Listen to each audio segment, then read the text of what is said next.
பொண்ணோட தாயை தலைக்கு மேல தூக்கி வச்சுக்கிட்டு கும்பிடுற ஒருத்தனுக்கு கொடுத்திருந்தா நல்லா இருக்கும்னு எனக்கு தோணுது. ஆனா அன்பார்ச்சுனேட்லி மிஸ்டர் சந்தோஷ் அப்படி இல்லை.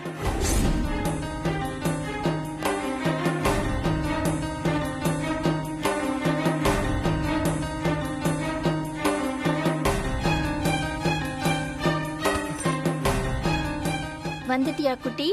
காஃபி எடுத்துட்டு வரட்டுமா? ஒண்ணு வேண்டாம், நீ அங்கே உட்காரு. உட்கார், அப்படியே இரு.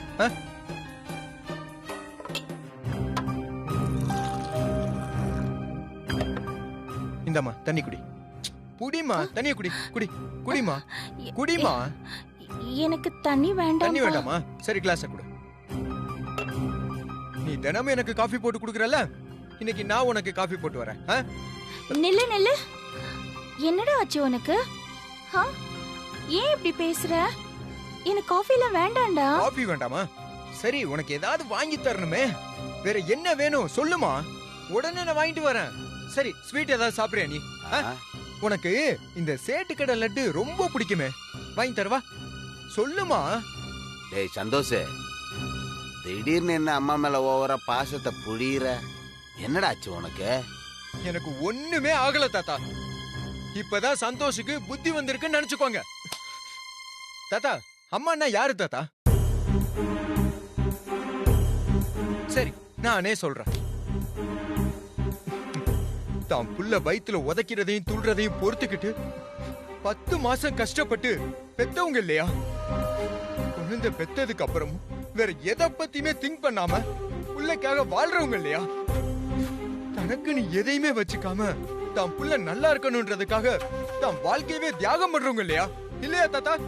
டேய், என்னடா நடந்துச்சு? ஏன் இப்படி பேசுற? நேரடியா பேசுறா. எனக்கு இதெல்லாம் சரியா படல.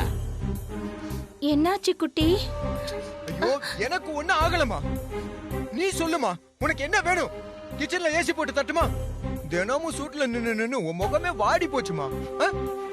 எனக்கு ஒண்ணும் வேண்டாம்டா. ஆமா, நீ திருப்பதி போகணும்னு சொன்னல, டிக்கெட் ஏற்பாடு பண்ணி தரவா இப்பவே?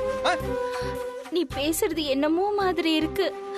அப்படி பேசாத குட்டி, என்னால தாங்க முடியாது. அப்புறம் நான் அழுதுருவேன் சொல்லிட்டு. ஐயோ, அம்மாவை அழ வச்ச பாவியா நான் ஆக கூடாதுமா? நான் உன்கிட்ட ஒண்ணு கேக்குறேம்மா, ஒரு விஷயம் மட்டும் சொல்லுமா. நான் உன்னை சரியா கவனிச்சுக்கிறேன்னா, உன்கிட்ட நல்லபடியா நடந்துக்கிறேன்னா? குட்டி, என்னடா ஆச்சு உனக்கு? நீ என்ன நல்ல தானடா கவனிச்சுக்கிற. ஒரு குறையும் இல்லாம நான் சந்தோஷமா தானடா இருக்கேன்.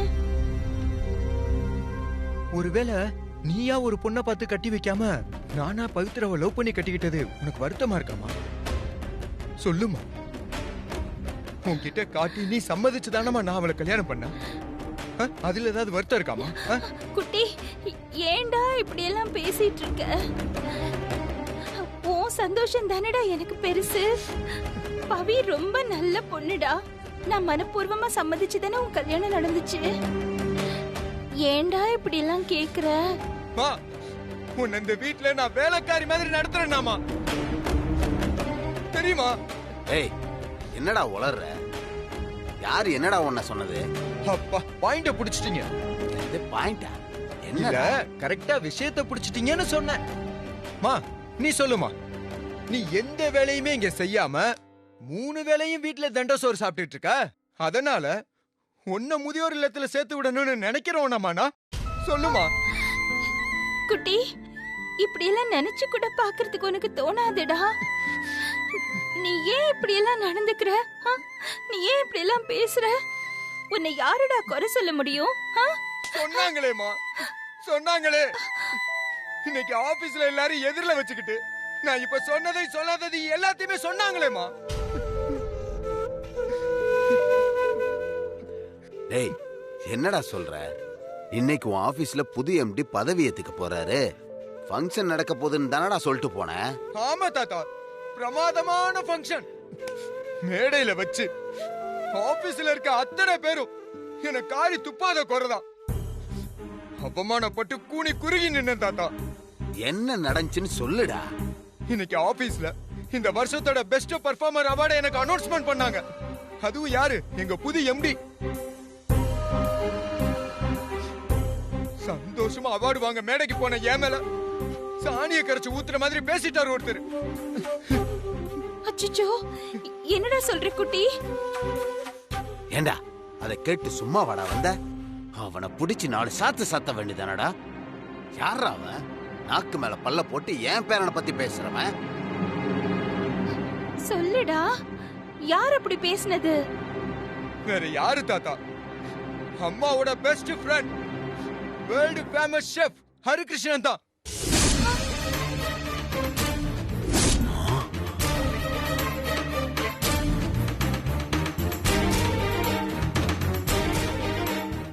யாரு?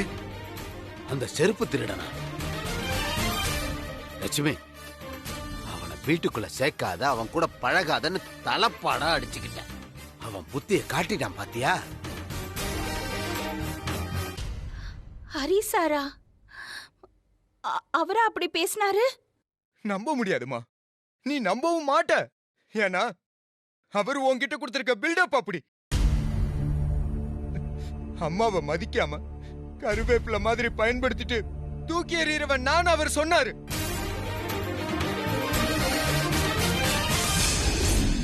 எந்த தாயும் தன்னுடைய புள்ளைய தருதலையா வளர்க்கணும்னு நினைக்கவே மாட்டா. ஆனா பல பேர் என்ன பண்றாங்க தெரியுமா? சாம்பார்ல கிடக்கிற கருவேப்பிலை மாதிரி அதை தூக்கி ஓரமா வீசிட்டு அவங்க பாட்டு போயிட்டே இருக்காங்க. இன்னும் சொல்ல போனா ஒரு வேலைக்காரியை விட கேவலமா ட்ரீட் பண்ணுவாங்கன்னு தான் அர்த்தம். ஒரு நல்ல தாயோட ஞாபகார்த்தமா கொடுக்கிற இந்த அவார்டு தன்னோட தாயை தலைக்கு மேல தூக்கி வச்சுக்கிட்டு கும்பிடுற ஒருத்தனுக்கு கொடுத்திருந்தா நல்லா இருக்கும்னு எனக்கு தோணுது. ஆனா அன்பார்ச்சுனேட்லி மிஸ்டர் சந்தோஷ் அப்படி இல்லை.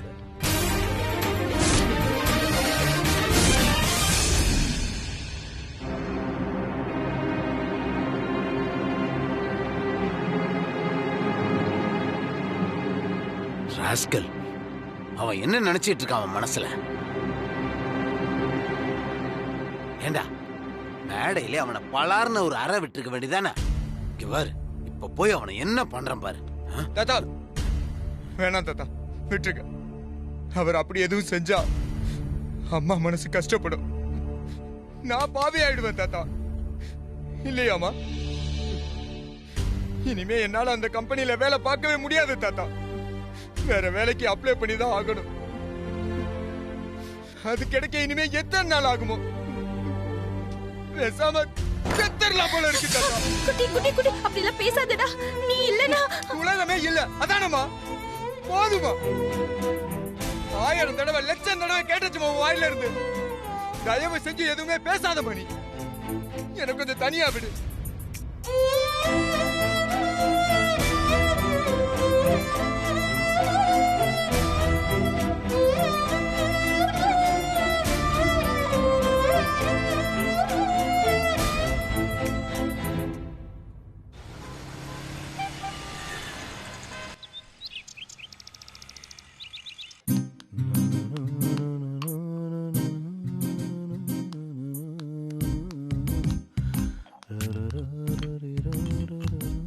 என்ன சார், பாட்டெல்லாம் பலமா இருக்கு. அப்படியா தெரியுது? பின்ன ஃபங்க்ஷன் செம்ம கிராண்டா இருந்திருக்கும் போலயே. இல்லனா சார் இவ்வளவு உற்சாகமா இருக்க வாய்ப்பே இல்லையே. ஆமா மேடி, ஃபங்க்ஷன் ரொம்ப நல்லா நடந்துச்சு. அதை விட தனிப்பட்ட முறையில எனக்கு பெரிய சாட்டிஸ்ஃபேக்ஷன். ஓ, யாரையாச்சும் நீங்க இன்வைட் பண்ணிருக்கீங்களா? அப்படின்னா? இல்ல, டேபிள்லாம் ரெடி பண்றீங்களே, யாராச்சும் வர போறாங்களான்னு கேட்டேன். என்ன சார் நினைச்சிட்டு இருக்கீங்க உங்க மனசுல?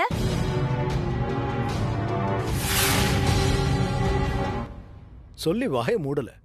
லட்சுமி மேடம் வந்துட்டாங்க பாத்தியா? வாங்க மேடம், வந்து உட்காருங்க. மேடி, குடிக்க ஏதாவது? Okay sir. எனக்கு ஒண்ணும் வேண்டாம் சார், நான் ஒன்னும் சாப்பிடறதுக்கு வரல. மேடி, நீ உள்ள போ. Okay sir.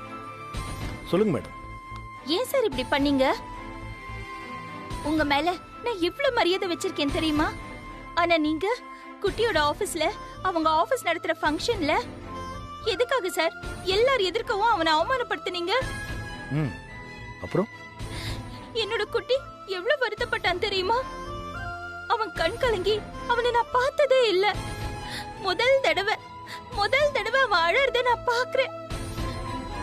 பெத்த வயிறு தாங்குமா சார்? சந்தோஷ் அழுதாரா? இன்னும் கூடவா உங்களுக்கு புரியல? எதுக்கு சார் அவனை அவ்வளவு பேர் எதிரில அவமானப்படுத்தி பேசுனீங்க? அதுவும் புதுசா ஒரு எம்டி வந்திருக்கும் போது அவர் எதிரில அவனை அப்படி பேச போக அவருக்கு பிடிக்காம அந்த அவார்டு அவனுக்கு கொடுக்காம போயிட்டாங்களே சார். எனக்கு புரியலைங்க. நான் செஞ்சது தப்புதான். ஆனா செஞ்ச தப்பை நீங்க ஒத்துக்கிறதுனால உங்க தப்பை நியாயப்படுத்த முடியாது சார். சேச்சே, நான் எதுக்குங்க நியாயப்படுத்தணும்? அதுக்கெல்லாம் அவசியமே இல்லைங்க. ஆனா இந்த தப்பை செய்யத்தான் போறேன்னு நான் தெளிவா யோசிச்சு தெரிஞ்சுதாங்க செஞ்சேன். அதனால நீங்க என்ன சொன்னாலும் நான் கோவப்பட மாட்டேன். என்னது யோசிச்சு செஞ்சீங்களா? என்ன பேசிக்கிட்டு இருக்கீங்க சார்? என்னோட குட்டி உங்களுக்கு அப்படி என்ன பண்ணிட்டான் சார்? அவனுக்கும் உங்களுக்கும் அப்படி என்ன சார் தகராறு இருந்தது? எதுக்கு இப்படி கட்டம் கட்டி அவனை பழி வாங்கிட்டு இருக்கீங்க? இந்த பாருங்க, பழி வாங்கணும்னு நினைக்கிற அளவுக்குலாம் நான் மோசமானவன் கிடையாது. ஆனா சில விஷயங்களை புரிய வைக்கிறதுக்கு கொஞ்சம் வேற மாதிரி தான் நடந்துக்க வேண்டியிருக்கு. உங்க வீட்டுக்கு நான் வரப்போலாம் சந்தோஷம் கிட்ட எப்படி நடந்துப்பான்னு உங்களுக்கு தெரியும்ல. நான் நினைச்சது சரியா போச்சு சார். அதான் என் குட்டியை நீங்க பழி வாங்கியிருக்கீங்க சார். இல்ல மேடம், சத்தியமா கிடையாது. சந்தோஷ் நிறைய விஷயங்களை தப்பா புரிஞ்சு வச்சிருக்காரு. அவரை பத்தி எனக்கு நேரடியா தெரிஞ்சது போக நான் கேள்விப்பட்ட சில விஷயங்களும் எனக்கு ரொம்ப வருத்தமா இருந்துச்சு.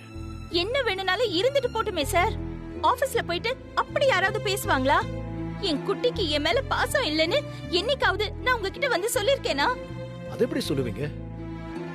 எந்த தாயும் தன் பிள்ளைய பத்தி அப்படி பேச மாட்டாங்களே. ஆனா ஊர் என்ன சொல்லுதுன்னு ஒண்ணு இருக்குல்ல. அன்னைக்கு உங்க வீட்டு ஃபங்க்ஷனுக்கு வந்தப்போ உங்க அபார்ட்மெண்ட்ல குடியிருக்கிற யாரோ ஒருத்தங்க மேடி கிட்ட என்னென்னமோ பேசிருக்காங்க. உங்க புள்ள பேசுனது பொறுக்காம தான் நீங்க வீட்டை விட்டே போயிட்டீங்க. எனக்கு தெரியுமா இது? அதே 2 நாள் நீங்க ஹாஸ்பிட்டல்ல என் கூட இருந்து என்ன பாத்துக்கிட்டீங்க. திரும்ப திரும்ப நான் எவ்வளவோ தடவை நீங்க வீட்டுக்கு கிளம்புங்கன்னு சொன்னேன். ஆனா நீங்க போகவே இல்லை. எல்லா வீட்லயும் அம்மாவுக்கும் பிள்ளைக்கும் டிஃபரன்ஸ் ஆஃப் ஒப்பீனியன் இருக்கதான் செய்யும். சண்டை போடதா செய்வாங்க. அப்புறம் சமாதானம் ஆயிக்குவாங்க. அம்மா புள்ள உறவெல்லாம் அவ்வளவு சீக்கிரம் தள்ளி போற உறவு கிடையாதுங்க. இது எனக்கு நல்லாவே தெரியும். இன்னும் சொல்ல போனா என்ன மாதிரி அம்மாவை இழந்த பிள்ளைங்களுக்கு இன்னும் கொஞ்சம் அதிகமாவே தெரியும் மேடம். அப்புறம் ஏன் சார்? அப்புறம் ஏன்? எல்லாத்துக்கும் காரணத்தை உடைச்சு பேச முடியாதுங்க. நான் ஏன் அப்படி செஞ்சேன்னு உங்களுக்கு புரிஞ்சிருக்கும்னு நினைச்சேன். இல்ல சார், நீங்க பண்ணது எனக்கு புரியவே இல்ல. அம்மா ஞாபகமா ஒருத்தர் தர அவார்டு வாங்குற உங்களோட புள்ள அம்மா கிட்ட எப்படி நடந்துக்கணும்னு கொஞ்சமாவது யோசிச்சு பாத்தீங்களா? உங்களை விட ஒரு பெஸ்ட் அம்மா சந்தோஷ்க்கு கிடைக்க வாய்ப்பே இல்லைங்க. ஆனா உங்க அருமையை புரிஞ்சுக்காம உங்க மனசை கஷ்டப்படுத்தி வீட்டை விட்டு வெளியே போற அளவுக்கு பண்ணிருக்காருன்னு நினைக்கிறப்போ ஐம் சாரிங்க. சத்தியமா என்னால தாங்க முடியல. எப்படியாவது சந்தோஷ் பண்ண தப்ப புரிய வைக்கணும்னு நினைச்சேன். அதனாலதான் அப்படி செஞ்சேன். என்ன மன்னிச்சிருங்க. நான் எதுக்காக சார் உங்களை மன்னிக்கணும்? சந்தோஷ பிடிக்காத ஒருத்தன் அவனை பத்தி தப்பு தப்பா பேசி போட்டு கொடுத்துட்டு போயிட்டான். ஏன்னா எப்படி சந்தோஷ் வீட்டுல ஒரு நல்ல பையனோ ஆபீஸ்லயே ஒரு நல்ல ஸ்டாஃப், இன்னும் சொல்ல போனா மத்த எல்லார விடவும் பெஸ்ட் பெர்ஃபார்மர். அதனால தானே சந்தோஷ்க்கு அந்த அவார்டு அனௌன்ஸ் பண்ணிருக்காங்க. அவர் கூட வேலை பார்க்குற அத்தனை பேருக்கும் சந்தோஷ் யாரு எப்படிப்பட்டவருங்கிறது நல்லாவே தெரியும். அப்படி இருக்கிறப்போ சம்பந்தமே இல்லாத 3வது மனுஷன்னா நான் பேசினதை வச்சு அவங்க யாரும் உங்க புள்ள சந்தோஷ தப்பா நினைக்க போறதில்ல. உங்களுக்கு எதுக்கு சார் இந்த வேண்டாத வேலையெல்லாம்?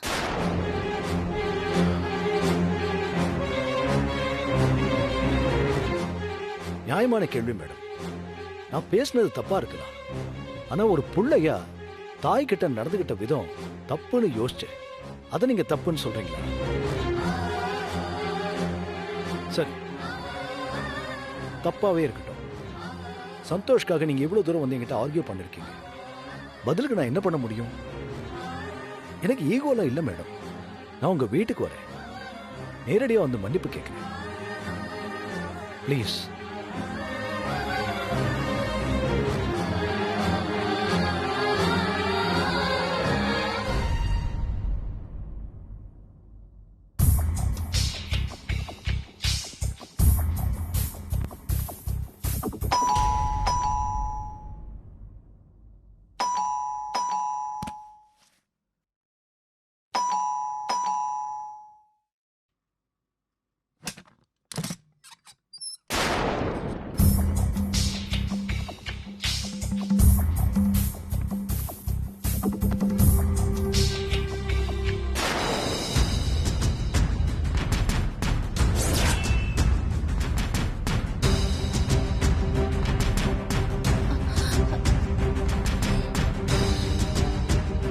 நீங்க வாங்க சார். குட்டி குட்டி குட்டி குட்டி சார் உன்னை பார்க்க தான் வந்திருக்காரு. அம்மா, நான் யாரையும் வர சொல்லல.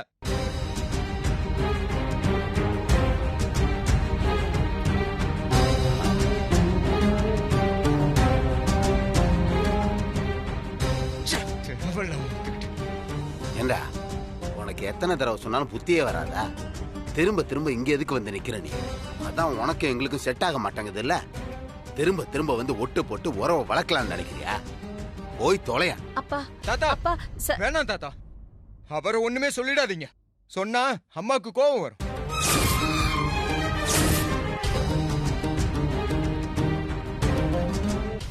என்னடா பேசுற? மேடம் ஒரு நிமிஷம், நான் பேசுறேன். நீங்க என்னங்க என்கிட்ட பேசணும்? உங்களுக்கு எனக்கு ஏதாவது இருக்கா? நீங்க செய்ய வேண்டியதெல்லாம் கரெக்டா செஞ்சிட்டீங்கல்ல, அவ்வளவுதான். இடத்த காலி பண்ணுங்க. என்ன மன்னிச்சிருங்க சந்தோஷ். உங்க ஆபீஸ் மீட்டிங்ல உங்களை அப்படி பேசுனது உங்களை எவ்வளவு பாதிச்சிருக்கோன்னு எனக்கு நல்லாவே தெரியும். ஏய், நியாயஸ்த மாதிரி தண்ணிலை விளக்கம் கொடுக்கறதெல்லாம் இங்க வச்சுக்காத. உனக்கு எவ்வளவு திமிரு இருந்தா என் பேரனை பத்தி அவன் ஆபீஸ்லயே தப்பு தப்பா பேசியிருப்பேன். அது மீட்டிங்ல வச்சு மைக்க புடிச்சு பேசியிருக்கேன். மனுஷனாடா நீ? உனக்கு என்னடா தெரியும் பேரனை பத்தி? அந்த கம்பெனிக்காக மாடா உழைச்சிருக்கான் அவன். இத்தனை வருஷம் கழிச்சு இப்பதான் அவனுக்கு ஒரு பெருமை, ஒரு கௌரவம், ஒரு விருது அப்படி இப்படின்னு ஒண்ணு கிடைக்க இருந்துச்சு. அதையும் கெடுத்து நாசம் பண்ணிட்டிய. உன்னை பார்க்கவே பிடிக்கல. எங்கேயாவது போய் தொலைடா. திரும்ப இங்க வந்துடாத. என்ன மன்னிச்சிருங்க சார். ஆனா நானும் ஒரு சராசரி மனுஷன் தான். கண்ணெதிர நடக்கிற விஷயங்கள் என்னையும் பாதிக்க தான் செய்யுது. எல்லாரும் எல்லா நேரத்திலையும் ஒரே மாதிரி இருப்பாங்கன்னு எதிர்பார்த்தீங்கன்னா கண்டிப்பா முடியாது சார். அதான் செய்ய நினைச்சதெல்லாம் கரெக்டா செஞ்சு முடிச்சிட்டீங்கல்ல, அப்புறம் என்ன? ஏமா, உன்கிட்ட இந்த ஆளை கூட்டிட்டு வந்து மன்னிப்பு கேட்க சொன்னானா? சொல்லு. திரும்ப திரும்ப ஏன் நீ இப்படியா பண்ணிக்கிட்டு இருக்க?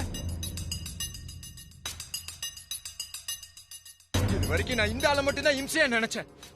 ஆனா நீ நடந்துக்கிறத பார்த்தா உன்னையும் அப்படியே நினைக்க வச்சிருவ போல இருக்கே.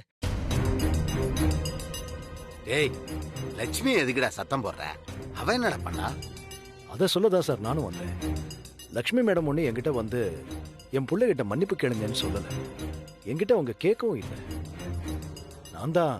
நான் தப்பா நடந்துக்கிட்டேன்னு நினைச்சு சந்தோஷ் கிட்ட மன்னிப்பு கேட்க வந்திருக்கேன். அதான் உன் முகத்தை பார்க்கவே எனக்கு பிடிக்கலன்னு சொல்லிட்டல. உன் மன்னிப்பை வச்சு நான் என்ன நாக்கு வலிக்கவா? போய வெளியில.